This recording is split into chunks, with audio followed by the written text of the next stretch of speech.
ఇవాళ ప్రధాని నరేంద్ర మోడీ అధ్యక్షతన భద్రతా వ్యవహారాల కేబినెట్ కమిటీ సమావేశం జరగనుంది. ఉదయం 11 గంటలకు ఈ సమావేశం ప్రారంభమవుతుంది. ఆపరేషన్ సింధూర్లో విజయవంతమైన తరుణంలో చేపట్టాల్సిన భద్రతా పరంగా చేపట్టాల్సిన చర్యలపై చర్చిస్తారు.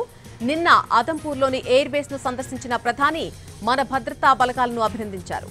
మరోవైపు పాకిస్తాన్ సైన్యం ఉగ్రవాదాన్ని పెంచి పోషించే పనుల్ని పూర్తిగా ఆపే వరకు సింధు జలాల ఒప్పందాన్ని నిలిపివేస్తున్నట్టు విదేశాంగ శాఖ స్పష్టం చేసింది. కాగా తాజా పరిస్థితులతో పాటు భద్రతా పరంగా చేపట్టాల్సిన అంశాలపై భద్రతా వ్యవహారాల కేంద్ర కేబినెట్ కమిటీ సమావేశంలో చర్చిస్తారు. ఈ సమావేశం ముగిశాక కేంద్ర కేబినెట్ సమావేశం జరుగుతుంది. ఆపరేషన్ సింధూర్తో పాటు తాజా పరిణామాలపై ఇందులో చర్చిస్తారు.